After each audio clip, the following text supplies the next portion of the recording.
aqui, né, para aprender um pouquinho mais a respeito da sua palavra e da história, o que contribuiu para a reforma, né? Vamos lá. David, fala para a gente iniciar.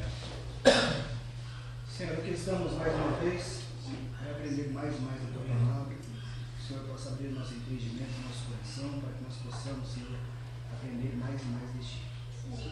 Instrui, Senhor, cada vez mais o Luciano que está à frente, e que o teu Espírito Santo possa estar conosco nesse exato momento, que nós possamos sair daqui com os nossos corações e transbordando da tua palavra, da tua presença, aprendendo mais e mais.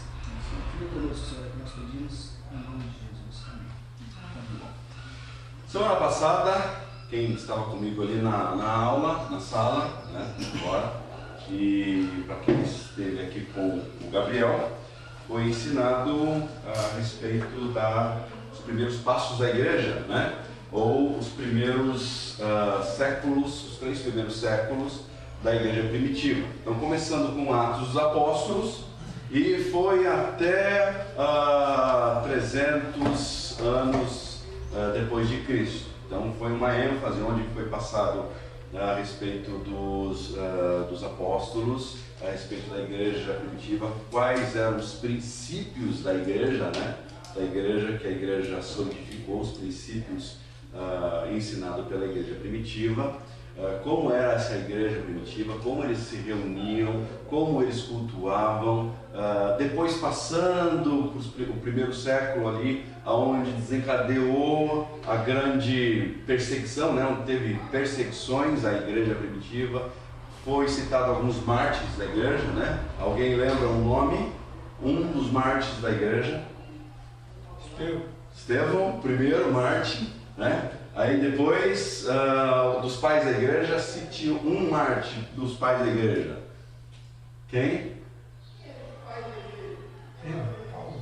Não, os pais da igreja. Primeiro os apóstolos, né? Que nós, começando o primeiro mártir, que não era apóstolo, mas era um grande referência da igreja, como o primeiro mártir Estevão. Depois passou pelos apóstolos, os mártires dos apóstolos, e depois, né, citou um dos pais da igreja, que foi os, vamos dizer assim, os precursores dos apóstolos. Foi aí depois do século I, século II, teve aí alguns mártires. Quem que foi? Cite um nome, alguém lembra?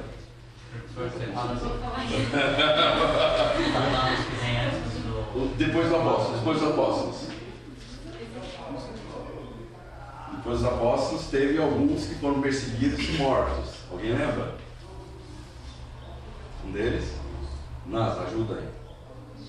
Justino, Martin, depois Leão, e assim vai, né? Ninguém vai ficar sabendo que ela consulta os universitários. Ok? Então veio esses mártires, a igreja foi perseguida, teve várias perseguições, vários imperadores, né? Vários augustos, né? Que eram os dominadores, os maiorais, depois os césares, que eram os segundos, né? Os segundos no Império. Vários deles perseguiram a igreja. Cite um nome dos grandes imperadores que perseguiu a igreja. O maioral, um que mais perseguiu a igreja. O nome dele é Diocleciano. Olha, vocês lembram, hein? Diocleciano, um grande perseguidor da igreja, no final aí do século III, né? Perseguiu demais a igreja, matou muitos cristãos, e depois de Diocleciano ele renunciou ao seu cargo. Nós vamos entrar nele aqui agora, e aí vem um período de paz da igreja, que teve a junção de igreja com o Estado, é o que nós vamos falar hoje. Okay? Nós vamos correr um pouco hoje, porque a nossa lição ela vai desde o século IV até o século V, século XIV. Nós vamos fazer uma pincelada de tudo, que é exatamente os séculos que antecedem a reforma. Tá? Então nós vamos correr, porque a lição da semana que vem já é a lição que vai iniciar com um dos pré-reformadores. Tá? Então nós vamos falar sobre uma pessoa só na lição da semana que vem, que já vai entrar nos reformadores. Tá bom? Aqui a primeira lição e a segunda lição é apenas um pano de fundo para a gente entender por que foi necessária a reforma. Por que foi necessária a reforma? Tá? Principalmente essa lição, ela é importantíssima. Por que foi necessária a reforma ali com os reformadores que nós vamos estudar da lição da semana que vem em diante. Muito bom! Iniciando a igreja nos séculos seguintes, ou seja, dando continuidade àquilo que nós aprendemos na semana passada, tem um texto e apedrejaram. Então, começando ali com o primeiro Martin, o texto que nós vamos utilizar, o texto para iniciar nossa aula, Atos capítulo 7, versos 59 e 60, que diz assim: apareceu aqui? Apareceu, né?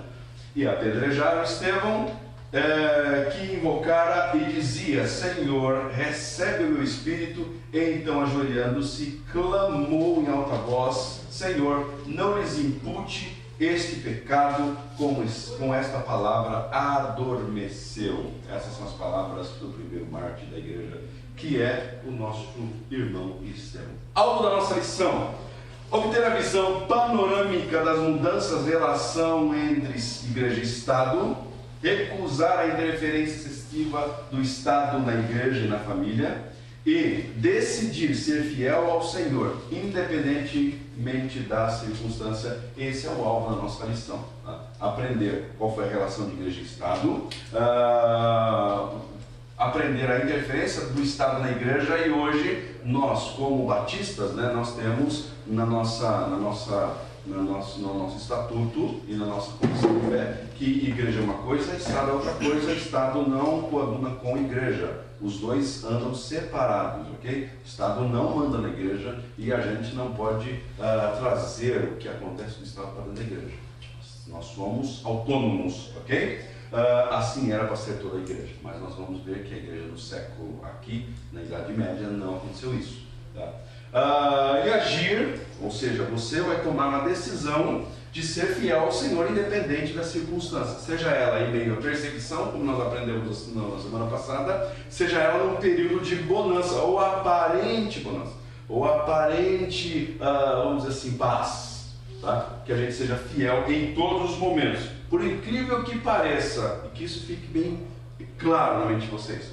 O maior perigo que a igreja, o maior perigo para a igreja, enfrentado por ela, não foi nos momentos de perseguição. Não foi nos momentos em que a igreja estava sendo perseguida, onde levantou Diocleciano e outros, estavam matando os cristãos, confiscando os seus bens, matando os seus filhos, fazendo-os forçar a negociar ou voltar atrás com relação à sua fé. Não foi nesse período, porque nesse período a igreja era perseguida e a igreja crescia. Tá? A igreja verdadeira, ela crescia e crescia bem. Todavia, quando a igreja ela recebeu, vamos dizer assim, o aval do Estado para agir em conformidade à sua fé, ter as suas reuniões, ter os seus cultos, e aí a igreja se uniu com o Estado, foi ali que foi introduzido as maiores ameaças para a igreja.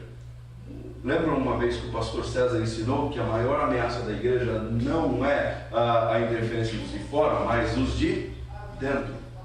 A maior ameaça para a igreja está relacionada à sua pregação, ao seu ensino. Ao seu ensino. Ok? Então, olhando para o lado espiritual, o diabo percebeu e viu que perseguir a igreja não adiantava muito. Então, o que ele resolveu fazer? Nós vamos usar de uma nova estratégia. Lembra da época de Neemias, quando estava reconstruindo o muro? Lembra que ele estava reconstruindo o muro, aí veio Sanballat, Gesem, e queria o quê? Introduzir no meio do povo para fazer o quê? Parar a obra. Essa foi a estratégia utilizada aqui pelo diabo para tentar parar o crescimento da igreja. Vamos unir as duas coisas e no meio delas surgir heresias e aí ensinamentos errôneos. A igreja vai parar de crescer.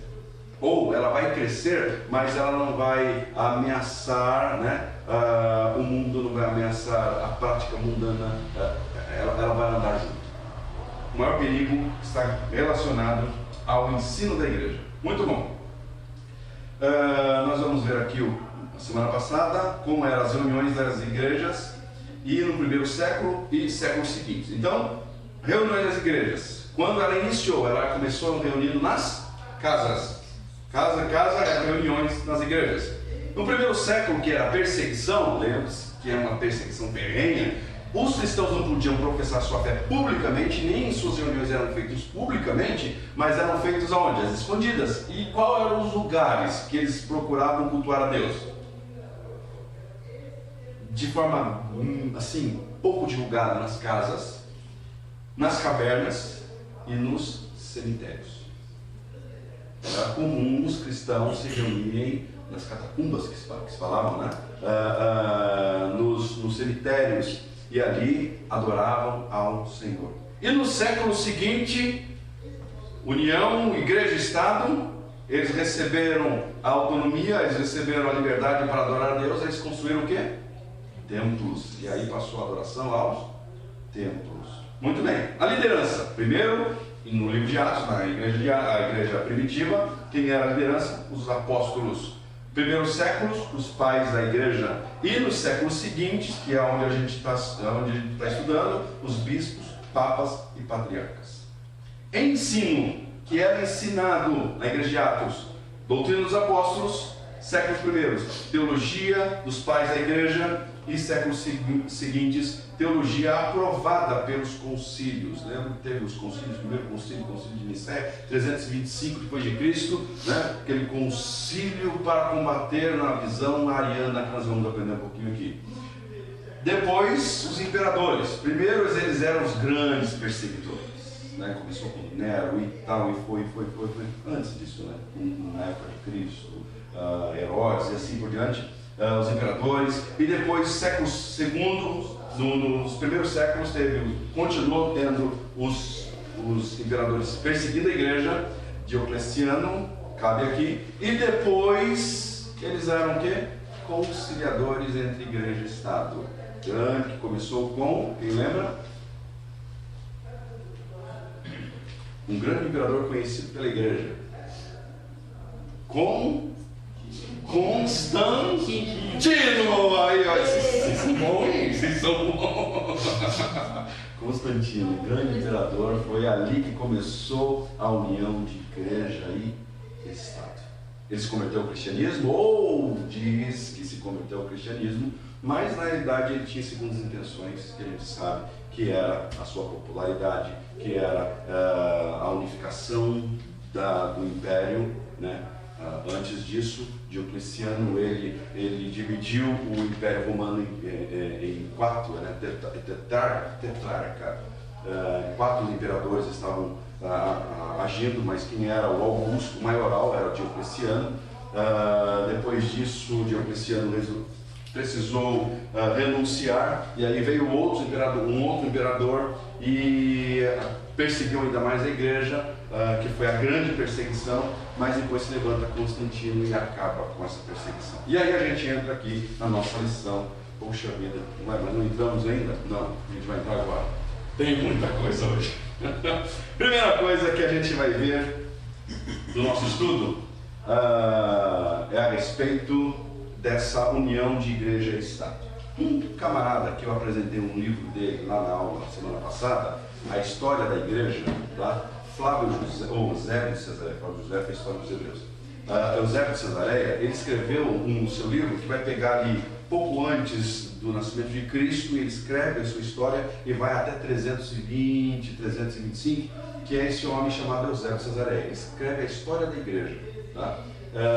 Um homem muito culto, ele foi bispo oficial, ordenado por Constantino. Alguns curadores dizem que ele era um puxa-saco de Constantino, mas ele tinha muita razão no que escrevia. Tanto que até hoje, nos seminários, um dos livros mais utilizados para a história da igreja é desse cara, Eusébio Cesareu. Tá? Ele escreveu uma coisa a respeito do Constantino, o imperador. Ele diz assim: se olho para o Oriente, ou se inclino ao Ocidente, se olho da terra até o céu, sempre e por todos os lados, vejo bem-aventurado Constantino dirigindo o mesmo império.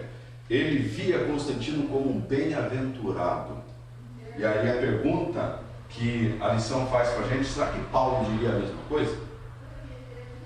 Será que Paulo olharia para o Constantino e falaria assim: nossa, você é um bem-aventurado, você de fato é um homem, um instrumento de Deus para a igreja?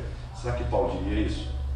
Visto que todas as heresias que foi penetrada na igreja, ela aconteceu nesse período. Ok? Então eu acho que Paulo não comungava com Eusébio Cesareu. Muito bom. Igreja e amizade em Roma. Alguns fatores desviaram a atenção do imperador em relação ao cristianismo.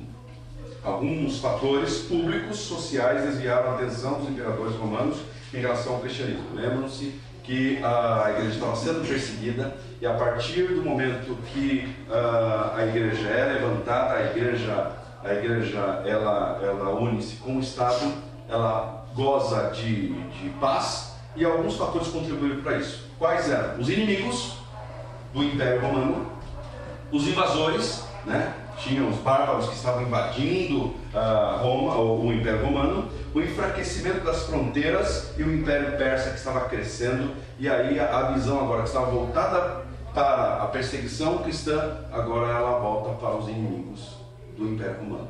O cristianismo deixou de ser o inimigo número 1 do Império Romano, e os outros inimigos passaram a existir, e aí passou-se a ter uma paz do cristianismo. Outros, tensão com outros povos, aumento da burocracia, inflação, conflitos sociais, decadência moral e enfraquecimento da religião. A igreja e a amizade em Roma, alguns fatores históricos que favoreceram tal amizade. Em 305, houve sucessão abrindo as portas de fundo para o futuro de Constantino. Em 311, o edito de tolerância, e em 312, Constantino vence a batalha após a visão da cruz. Só para os irmãos entenderem, depois de Diocleciano, que foi o grande imperador que lutou contra o cristianismo, um outro imperador, depois que ele renunciou, Diocleciano renunciou, um outro imperador que ficou no lugar de Diocleciano, chamado Galério. Galério perseguiu, foi a maior perseguição depois de Diocleciano, foi Diocleciano e Galério, maior perseguição contra os cristãos. Tá? Muitos bispos renunciaram, muitos mártires assim, foram condenados, pessoas foram condenadas. E só que em 311, esse Galério, ele promulgou um edito, dizendo assim que ele teve uma visão do céu e ele acabou se convertendo, queria se converter, ele se arrependeu dos seus pecados. Aí ele faz um edito que os cristãos poderiam agora professar sua fé pública. Tá? Mas só quando esse Galério ele é derrotado por Constantino, tá? Ele é derrotado, é que a igreja então recebe de fato o aval de Constantino para adorar a Deus ou continuar com seus cultos. Os benefícios da conversão de Constantino: as perseguições acabaram com o edito de Milão, os templos pagãos foram destruídos, cristãos foram contratados como funcionário do governo. Olha que mudança. Benefícios da conversão de Constantino, continua. Também foram dispensados do serviço militar. Lembram-se que os cristãos que se convertiam, quando eles eram militares, ou eles eram soldados, eles viam que não, a gente não pode ser cruel em matança e professar ao mesmo tempo a fé cristã. Então, muitos deles renunciavam ou eram mortos. Aqui, Constantino, ele diz: você é cristão? Então você está livre dos serviços militares. Você não precisa servir, você não precisa ser um soldado. Tá? Então, 323, Constantino era o único imperador. Em 325, ele fez um apelo a que todos os povos do império se tornassem cristãos. Em 380, o imperador Teodósio fez do cristianismo a religião oficial do império e promulgou o seguinte edito: Todos os nossos povos devem aderir à fé cristã, transmitida aos romanos pelo apóstolo Pedro e professa pelo pontífice Damaso e o bispo Pedro de Alexandria. Isso é, reconhecer a Santa Trindade, Pai, Filho e Espírito Santo. Muito bem. Que tudo isso tem a ver com a gente, Luciano? Que tudo isso tem a ver com a reforma? Foi Constantino que introduziu o domingo como dia de descanso. Foi Constantino. Então, domingo foi o dia do Senhor, é ele quem colocou como dia de descanso e o dia para ser a realização do culto a Cristo. Porque ele dizia que se tornou cristão. O que isso tudo tem a ver com a gente hoje e tem a ver com a reforma? Tudo. A pergunta que fica é: a igreja ela foi beneficiada com a união de Estado e igreja? Sim ou não? Você já acha? Sim ou não?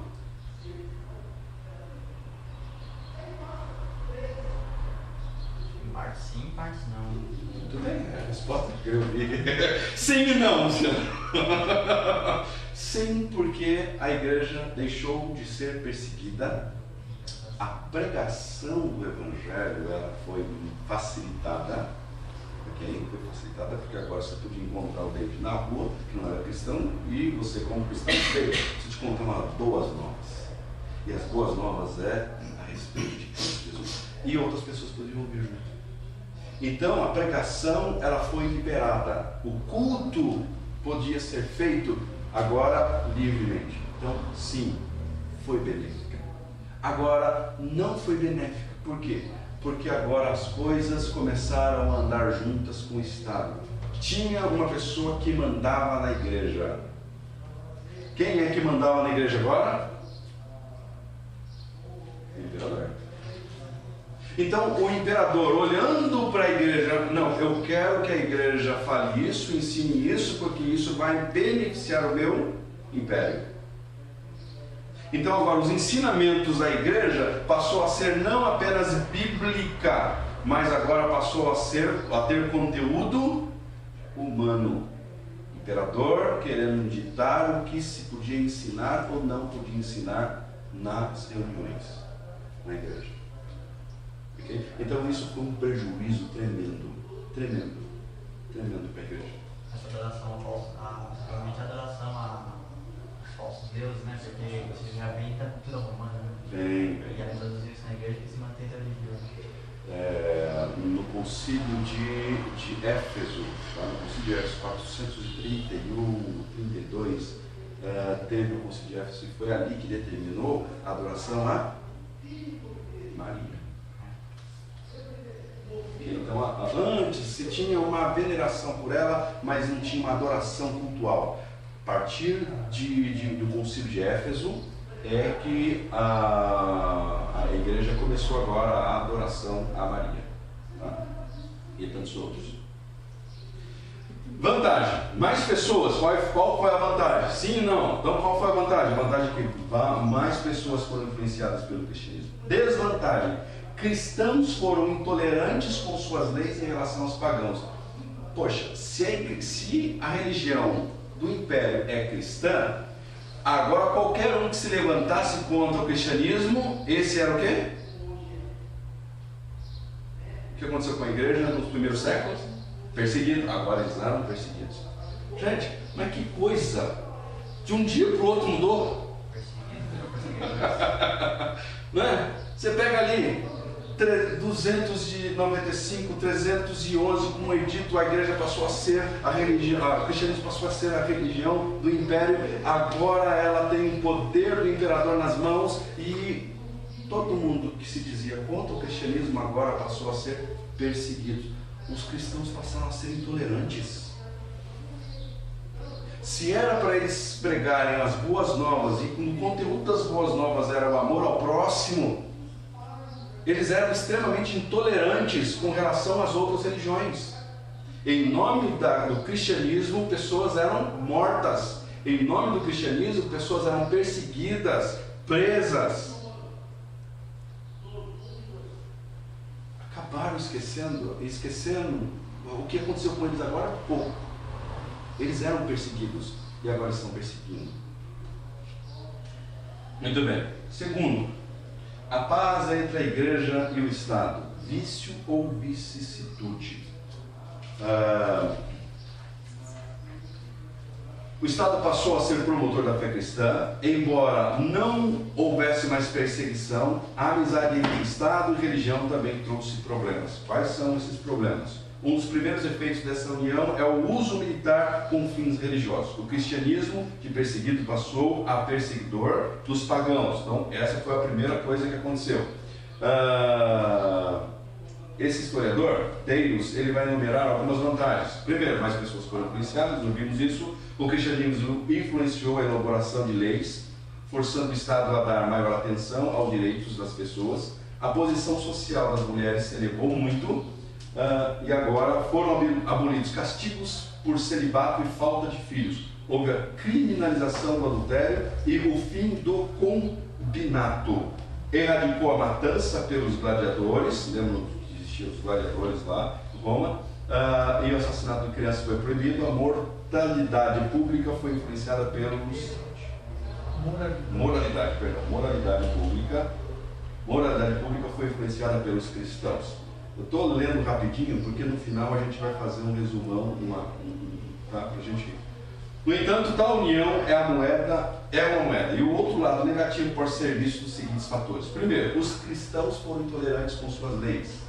Segundo, houve a secularização do cristianismo e alguns líderes se dedicaram mais ao enriquecimento da igreja. Foi exatamente aqui que surgiram os templos, tá? E exatamente aqui que os líderes da igreja começaram a buscar o enriquecimento dela, e aí a gente vai ver templos pomposos, riquíssimos.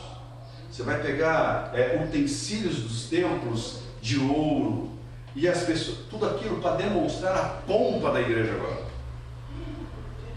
Tempo atrás a igreja era perseguida, e tempo atrás as reuniões eram feitas nos cemitérios. Agora a igreja estava em uma pompa. O grande problema, a grande diferença é que os ensinos da igreja no cemitério causavam a transformação das pessoas, causava no coração delas uma profunda admiração pelo Cristo, pela adoração a Cristo. Só que a igreja, cheia de pompa, os seus ensinos não influenciavam ninguém. Um grande pregador da Idade Média, ele vai falar o seguinte, que os cristãos da igreja pomposa poderiam bater no peito, um grande líder poderia, na verdade não foi nenhum líder, foi um pintor, eu não lembro quem foi Pablo Picasso, estava desenhando a igreja, o pai da igreja, e aí um clérigo, um bispo chegou para ele e disse assim, Picasso, não lembro se foi Picasso ou outro, mas ele chegou e disse assim, a igreja não pode mais dizer como dizia antigamente, não tem ouro, não tem prata, nós temos ouro, abastança de ouro e prata. Ele parou e falou, verdade, a igreja não pode dizer isso. Mas existe uma outra coisa que a igreja também não pode dizer. Levanta-te, coxo, em nome de Cristo, e anda, porque ela perdeu a autoridade. A igreja aqui, ela vai em decadência espiritual, porque ela perdeu a sua autoridade. Ela não ensinava mais as escrituras, ela não vivia mais as escrituras, ok? Então houve uma decadência dos seus líderes. Os seus líderes dedicavam mais ao enriquecimento. Incentivos temporais para a profissão de fé atraíram muita gente. Benefícios e poderes deixaram parte do clero orgulhoso. O desenvolvimento hierárquico não foi tão saudável. Mais heresias e movimentos extremados surgiram na tentativa de ter mais santidade ou justiça. Por exemplo, mudança no culto foi evidenciada. Uso de incentivos, vestes suntuosas, uso de incenso, vestes suntuosas, gestos de respeito, procissão no início, igrejas construídas em homenagem aos mártires, relíquias dos mártires eram veneradas, a atribuição de milagres. Lembram da veneração a Maria? É nessa época. Os mártires, eles não eram vistos como pessoas assim, a ser admiradas pela sua fé, né? Mas eles passaram a ser o quê? Adorados. Então era muito comum, tal mártir foi sepultado aqui. Aí naquele lugar se levantava um templo. Naquele lugar era motivo de procissão, as pessoas iam até lá para adorar aquele mártir. Toda. Então, o que eles usavam, as coisas que eles faziam, era venerada. Tá? Atribuição de milagres a eles. Algumas coisas que eles pegavam, as pessoas, o tal mártir usou isso aqui. E aí aconteceu um milagre, falaram, não, um milagre aconteceu porque esse mártir, ele fez esse milagre. Agora o milagre não era atribuído a Cristo, era às pessoas. Foi aí que começou a adoração a homens. Ok? Luciano, Pois não. eles perderam a autoridade por também ostentar as riquezas, não? Sim, muito, demais. Então, ostentavam os clérigos, né? Que eram os líderes da igreja. Eles olhavam para aquilo que eles possuíam, ostentavam aquilo que eles conseguiram, né? Tanto posição quanto bens, e a partir daí as pessoas, eles começaram a não ensinar o que a Bíblia pede para ser ensinado, mas eles começavam a ostentar aquilo que possuíam, aquilo que tinham, né? Então eles olhavam para ela, nós somos abençoados, então quer dizer que Deus está com a gente. Mas foi parecido com algumas coisas que é ensinado hoje, né? Sim ou não? Você pega nas igrejas, você só tem Deus com você porque você é abençoado financeiramente. Se você não é abençoado financeiramente, é porque você não tem o quê? Fé. Ou, se você não recebe milagre, então quer dizer que você está bem com Deus. Você não recebeu milagre, sabe por quê? Porque ou você está em pecado, ou a sua fé é insuficiente. Insuficiente. Né? Se fosse assim, Jó estaria, a fé de Jó, a vida de Jó com Deus era... Que século é esse que você está falando? Esse século é entre o século IV e até o século, vamos colocar aí, até o século XI. Tá? Porque no século XI depois vai ter uma outra mudança. Tá? Então do século IV até o século XI. O negócio é velho. Né? O negócio é velho. O negócio é velho. O negócio é velho. Então, chegou nos dias de hoje para nós. Chegou. Muito. Então por isso que a igreja precisou de uma reforma. Porque não dava mais, quando você olhava para a igreja e falava assim, cadê o cristianismo daí? Uma igreja cristã não era para ser cristianismo, cadê o Cristo dessa igreja? Hoje quando se faz uma reforma na igreja, qualquer que seja, as pessoas questionam. Sim. E às vezes a reforma está para melhorar. Para melhorar. É o teocentrismo que a igreja diz, né? Eu entendi. O teocentrismo que era predominante, né? Que é o Deus que a igreja dizia ser. Isso, na verdade o teocentrismo, né, a palavra teocêntrico é Deus no centro, né? Então, na igreja primitiva, Deus era o centro. Já do século IV em diante, quem passou a ser o centro foi o Império, o homem. Então, de teocêntrico, ele passou a ser o homem no centro. Tá? Então passou a ser o homem no centro. O homem passou a ser o centro das atenções, o centro das coisas. Tá? Então por isso que foi necessária a reforma. A reforma foi a volta aquilo que nós aprendemos semana passada, aos ensinos bíblicos apostólicos, fundamentos apostólicos, para Deus ser o centro novamente da adoração. Ok? Bom.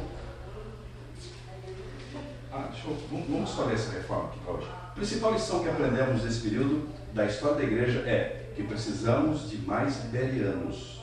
Lembra do lado da igreja de Bereia? Bereanos, parece que faltou um pouco de discernimento bíblico. No entanto, teremos crentes como os bereanos se formos firmes no ensino da palavra. Será que você pode dizer que o cristão de sua igreja, será que você pode dizer que o cristão de sua igreja, recebendo a palavra com toda a avidez, examinando as escrituras, todos os dias para ver se as coisas eram de fato assim? Se a igreja aqui nessa época se fosse como o Bereano, será que eles permitiriam essa união de Estado e igreja? Mas foi nesse período que a Bíblia praticamente estava toda em latim, e parece que eles não tinham muita acesso mais às escrituras. Na verdade, é porque na perseguição, lembram? Não sei se o Gabriel comentou aqui, mas na perseguição Diocleciano, os livros eram queimados. As pessoas entregavam os livros, as Bíblias, os textos que eles tinham, com relação ao Evangelho, eram entregues para ser queimados. Então, o povo ficou sem texto bíblico nas mãos. Não tinha Bíblia mais na mão. Então, o que aconteceu? Bíblia fora das mãos, agora o imperador faz o que quer. A igreja, o clero faz o que quer com relação à espiritualidade do povo. Porque eles não tinham como consultar. Mas espiritualmente falando, o diabo ele fez tudo bem planejado, né? Porque ele fez a perseguição, acabou com as Bíblias, depois ele introduziu o império para a igreja, e aí quem falava tudo eram as pessoas que estavam à frente, porque o povo não tinha mais acesso às escrituras. Porque o que era conveniente para quem estava na frente era andar de mãos dadas com o imperador, com o Estado. Eles não eram doidos de bater de frente com o imperador. Então, o que o imperador falava assim, eles ensinam, eles ensinavam isso. O que acontece hoje, né? Acontece hoje. Isso acontece hoje, né? Acontece hoje. O grande problema é que a igreja de hoje, ela tem a Bíblia nas mãos. Ela tem a Bíblia nas mãos. Mas a sua mente está tão cauterizada que eles preferem ouvir aquilo que os outros ensinam do que eles buscarem por si só as verdades das Escrituras. Quem é que não tem uma Bíblia na mão? Todo mundo tem. Mas é mais fácil você parar para ouvir o que o mundo está ensinando do que você, por si só, buscar a verdade nas Escrituras. Como é que ele falou? O diabo ele fez tudo planejado. Tudo planejado. Ele sabia que a perseguição não ia matar a igreja. Porque ele viu que perseguia, surgia novos cristãos. Perseguia, a igreja cresceu. Vamos tirar o livro da mão deles. Vamos dar um jeito de tirar o livro e vamos introduzir ensinos errôneos. Isso vai deturpar a visão cristã, isso vai diminuir o cristianismo e a igreja será vencida.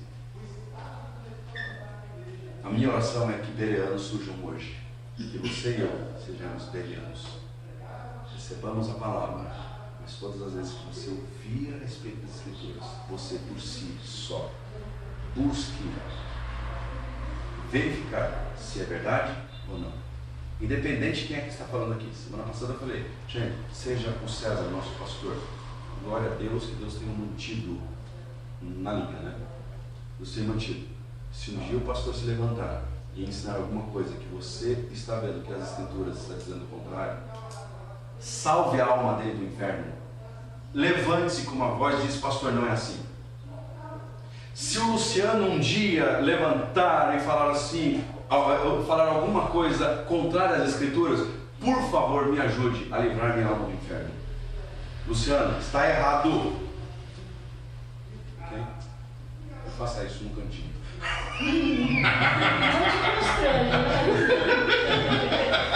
O César não, César só falando.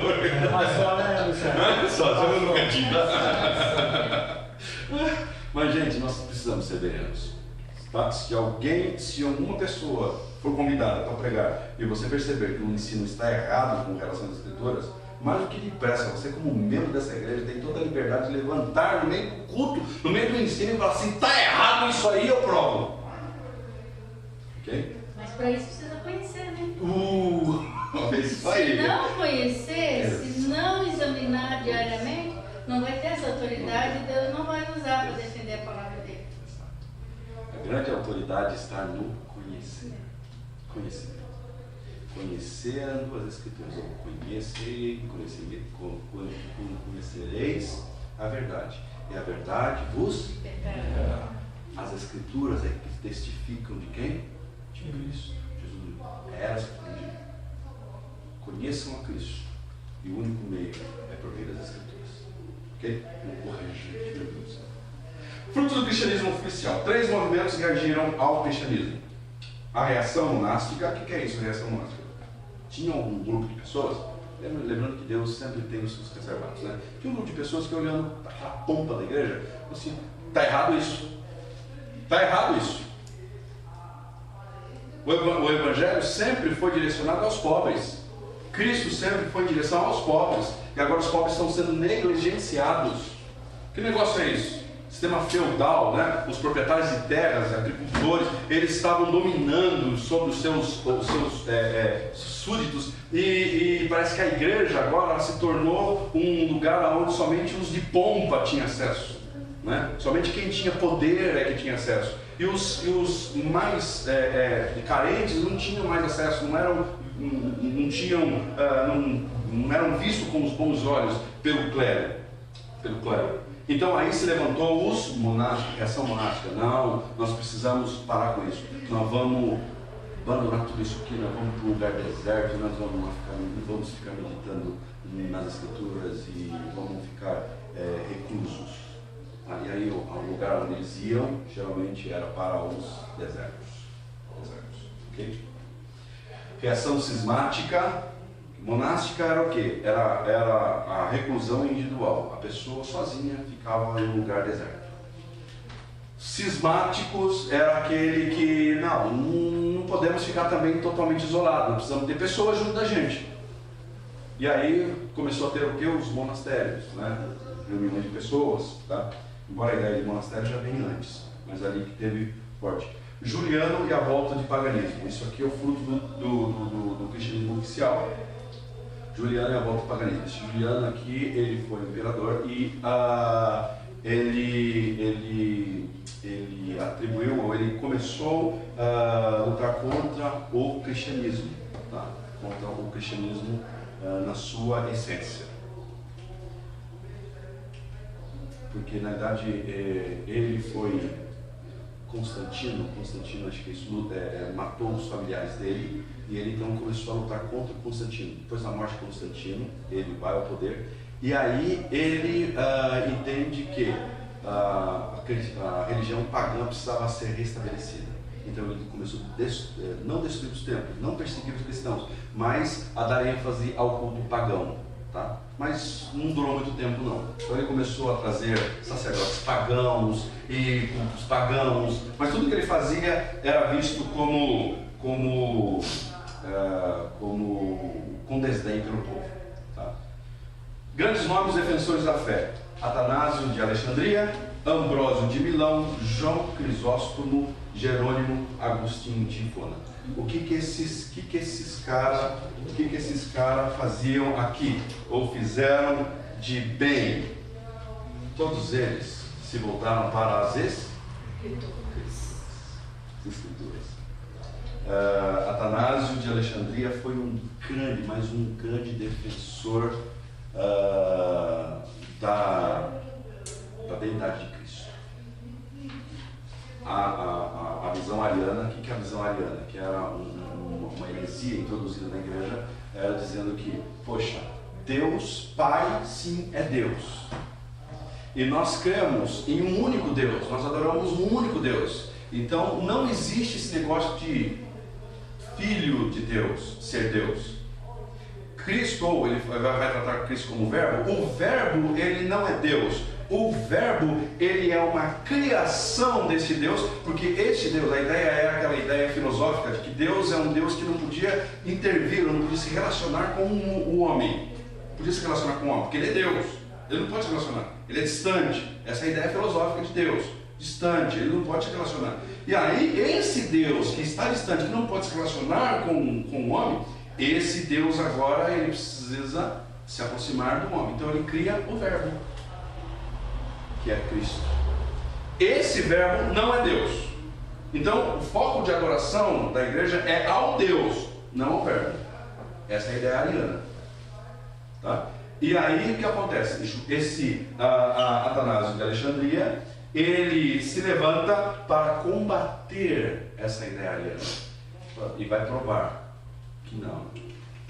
Cristo é Deus, de Deus. E aí acontece, isso vai desembocar no concílio de Nicéia, o primeiro concílio em 325 depois de Cristo, que vai falar, Cristo Jesus é Deus, na mesma substância do Pai, não criado, mas gerado. Porque essa ideia, grande ideia de criação, é que não existia, mas foi criado. Gerado ele existe desde sempre. Junto com o Pai gerado, ele é Deus de Deus. Ok? Então, é isso que foi defendido no Concílio de Nicéia, no combate contra os arianos. Deu para entender? Se alguém perguntar para você qual que é a pregação dos arianos, é que eles defendiam que Cristo não era Deus, apenas o Pai é Deus. Então é a teoria dos TJ, né? Eu ia chegar. Vocês são. Nossa vida, gente do céu. Exatamente isso. Exatamente. Teoria deles, né? Os testemunhos de Jeová têm, na sua essência, uma influência grande dos arianos, da teoria ariana. Eles não creem em Cristo como Deus de Deus. É criação e não gerado. Não é Deus. Okay? Então, você pega a Bíblia dos TJs, foi o que? Modificada. Okay? Então, a grande influência deles é ariana. A ideia. Muito bom. Mas esses homens aqui, gente, eles foram o precursor aí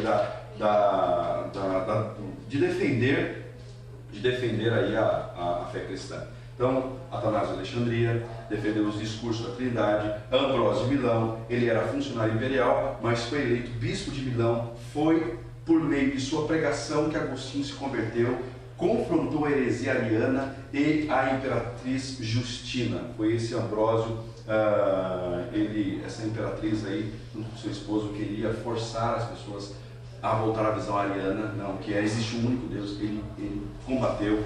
Depois veio João Crisóstomo. Esse tinha uma pregação fantástica, ele tinha uma oratória fantástica, ele convenceu as pessoas de que a teoria ariana é falsa e teve uma influência muito grande com relação aos povos. Então a pregação dele não era para os pomposos, mas era para os mais de classe baixa, e ele teve uma popularidade muito grande que, para sair da onde ele estava como bispo, ele teve que sair escondido do meio de uma revolta. E depois o prefeito da cidade falou, não, tem que volta ele, porque senão a turma quer, o povo quer ele, né? Para ter uma paz na nossa região, o povo estava querendo ele. Jerônimo, um homem muito culto, esse traduziu, foi a Vulgata de Jerônimo, ele traduziu a Bíblia, né? Então foi o primeiro a pegar a tradução no Antigo Testamento no original, no hebraico. E ele trouxe o Antigo Testamento, primeiro foi o Novo Testamento, né, do grego, e depois o Antigo Testamento, a Vulgata de Jerônimo. E aí o povo começou a ter um contato mais próximo com as Escrituras. Embora não era muito enfatizado isso, mas começou a ter um pouco de contato com as Escrituras. E depois Agostinho de Hipona, gente, esse que dispensa comentário, que muitas das doutrinas que nós professamos hoje, esse Agostinho foi quem professou e quem ensinou. Ok? Encerrando, tem 10 minutinhos aqui para falar sobre a Idade Média, a Alta Idade Média e a Baixa Idade Média. Primeiro, a Alta Idade Média, ela consiste, esse período definido da queda de Roma. Deixa eu passar aqui, aí vocês vão acompanhar. Aqui temos concílios, não vamos entrar neles. Cristianismo, Alta Idade Média. Século V ao XI. O que marcou nesse período da Alta Idade Média? A queda do Império Romano, o avanço do islamismo, tá? Então 625, 630, Maomé se levanta e começa a ensinar a respeito dos ensinamentos islâmicos. Ok? É isso mesmo?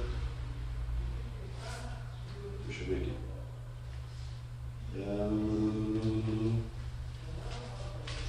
É isso mesmo.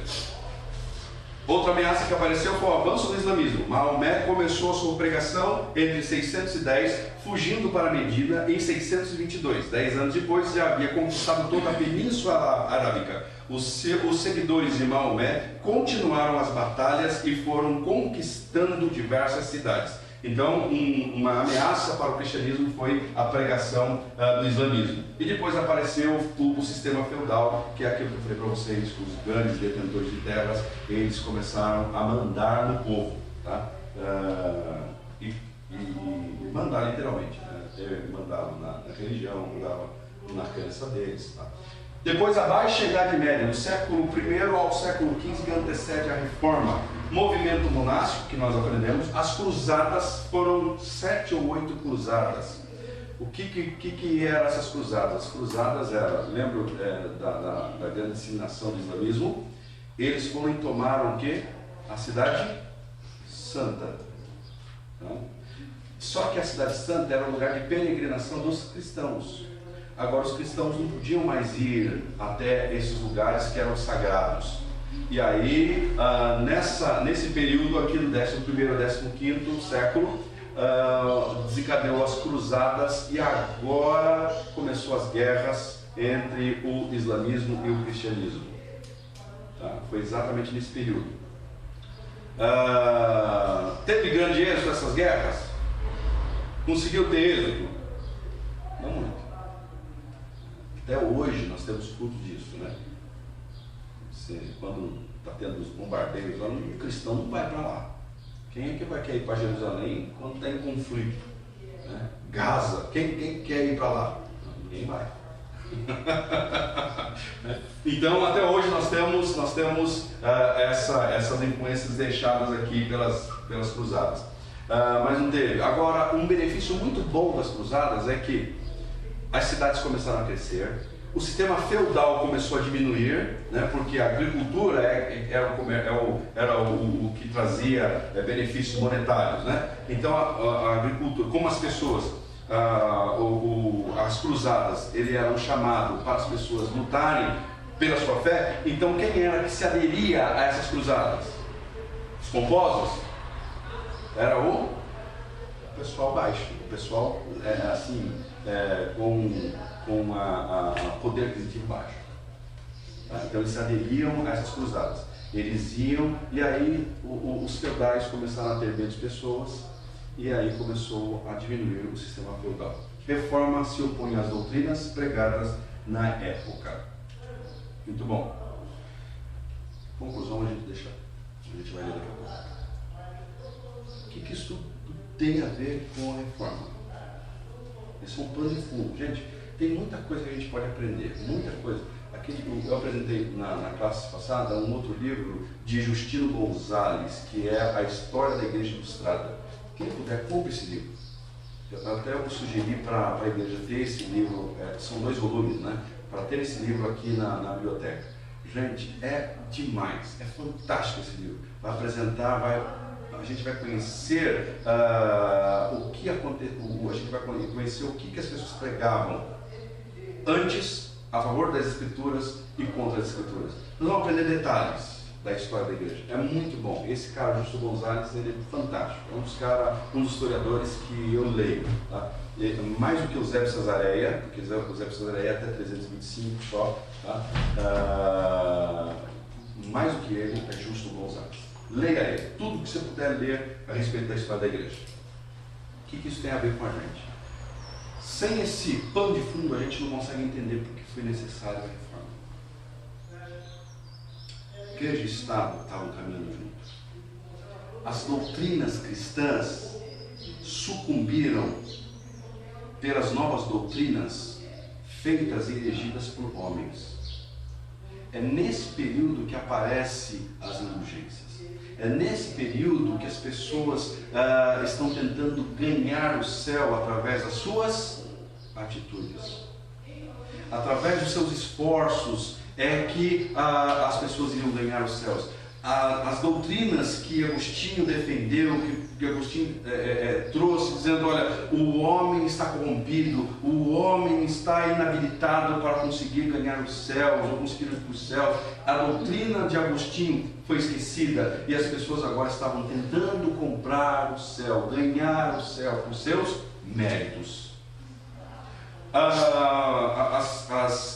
retiradas, né, os monastérios, as pessoas não estavam indo para meditar nas Escrituras, mas elas estavam indo para que os seus esforços as deixassem santas. E não olhando para o Cristo, não olhando para o sacrifício de Cristo que Cristo fez, que é suficiente para nos tornar santos diante de Deus, mas através das suas ações e atitudes, renúncias que eles podiam ter, é que faziam deles santos, e não através do sacrifício de Cristo. Então a reforma foi precisa, era necessária a reforma, para que a igreja voltasse às Escrituras. Ok? O relacionamento entre igreja e Estado é fundamental. Entre a igreja era o que se pregava, que era fundamental. A igreja não pode negociar o seu senhor. Nenhum pastor, bispo ou governante é digno de ocupar o trono que é somente do noivo. O que tem governado a igreja em nossos dias? Quem é realmente o cabeça da igreja de Jesus em nosso país e de sua igreja local? Ore, examine e ensine. Há apenas um Senhor, um noivo, e é o Senhor Jesus Cristo. A igreja existe para que Ele brilhe, dando glórias a Deus pela operação do Espírito em nosso coração. Pergunta que fica hoje: precisamos de uma reforma novamente, sim ou não? Sim.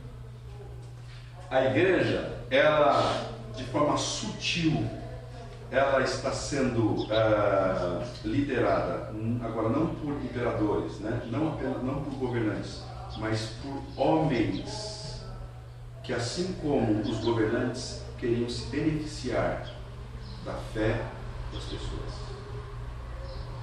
Líderes religiosos hoje estão se levantando e vendo na igreja possibilidades de ganhos, promoções, e recebendo para si adoração, recebendo para si glórias. Assim como o século XV, 15º em diante, que foi ali a grande manifestação da reforma, assim como nessa época, nós hoje precisamos de uma reforma dentro da igreja. A gente precisa se levantar e falar assim, não, está errado. Igreja de Cristo não é isso que você está vendo na TV. Adoração a Cristo não é isso que você está vendo nas publicações das edições de jornaizinhos de igreja. A igreja cristã não é movimento de semana não sei da quanta, e disso. Não. A igreja cristã não é isso. A pregação do Evangelho não é isso. A pregação do Evangelho é uma só. Cristo Jesus, o centro e Senhor da igreja. Ele é o nosso Deus. Ele é o nosso Senhor. A Ele que devemos adoração, reverência. Quando nós nos voltamos a Cristo, a teocentricidade da igreja ela é restabelecida. O Deus que deve ser o centro, Ele é entronizado na pessoa de Cristo Jesus. Deu para entender por que a reforma foi necessária? Estava insuportável. Para o cristão, gente, não pense que nessa época não tinha cristãos verdadeiros. Tinha cristãos verdadeiros. Os remanescentes, né? Deus sempre reservou para si os remanescentes. Tinham pessoas que adoravam a Deus de verdade, que queriam servir a Deus de verdade. Mas elas não estavam suportando. Até que Deus levanta um homem, Martinho Lutero, né? Um pouco antes, vários pré-reformadores, mas se desencadeou ali em Martinho Lutero. E aí inicia-se a reforma protestante. A igreja pode adorar a Cristo, servir a Cristo como seu único Senhor. Estado e igreja agora separam. Estado é uma coisa, a igreja é outra. Nós vamos adorar a Deus. É isso que a igreja É para isso que a igreja existe. Amém? Que as nossas vidas se volte para isso. Que o nosso coração se volte para esse Deus único. E que a nossa visão de culto deva ser apenas isso que os reformadores pregaram. Somente a Cristo Jesus. Somente a Cristo Jesus. Amém? Eu fico extremamente triste quando eu passo em frente a uma igreja e eu olho uma foto de um homem da igreja fazendo propaganda da igreja.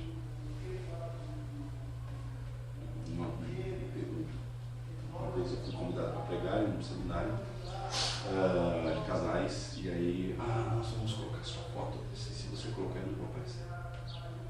Eu não quero pregar. Não, porque não vou. Aí você vê aquela propaganda, grande homem de Deus está aqui hoje realizando milagres. É adoração a Cristo. Um culto antropocêntrico. O homem no centro. Voltemos ao culto teocêntrico, que é Deus no centro. E Deus no centro da sua vida. Porque é ali que acontece o verdadeiro culto. O seu verdadeiro culto não é aquilo que você oferece aqui no templo. Mas a gente desassocia, né? Tempo e vida secular. O seu verdadeiro culto não acontece aqui. O seu verdadeiro culto acontece de segunda a sexta. O resultado daquilo que você pratica de segunda a sexta, de segunda a sábado, vai ser aqui no culto coletivo. O seu verdadeiro culto é o culto que você apresenta a Deus. Segunda, terça, quarta, quinta, sexta, sábado. E aí, a conclusão daquilo que você fez na semana, ela será um domingo à noite coletivo. O problema é que a gente acha que culto é só isso aqui. Vamos orar? Somos gratos a Deus pela tua verdade. Somos gratos pelo privilégio de poder aprender com a história da igreja. Aprender o que foi benéfico e aprender também os malefícios que a igreja enveredou, que a igreja caminhou para não cometermos os mesmos erros hoje. Espírito Santo, abra os nossos olhos para as verdades. Abra os nossos olhos para as Escrituras. E que nós, assim como os bereanos, quando estivermos diante de uma exposição da tua palavra e encontrarmos ali alguma inconformidade, que nós, na autoridade do Senhor, Espírito Santo, nos levantemos para defender a verdadeira fé cristã. Ajude-nos, preserve-nos. No nome de Cristo Jesus nós oramos e te agradecemos. Amém, Senhor. Que Deus te abençoe em nome de Jesus. E semana que vem nós vamos falar a respeito do meu pré-reformador. Qualquer dúvida, gente, vocês procuram o Marco, tá? Me procuram.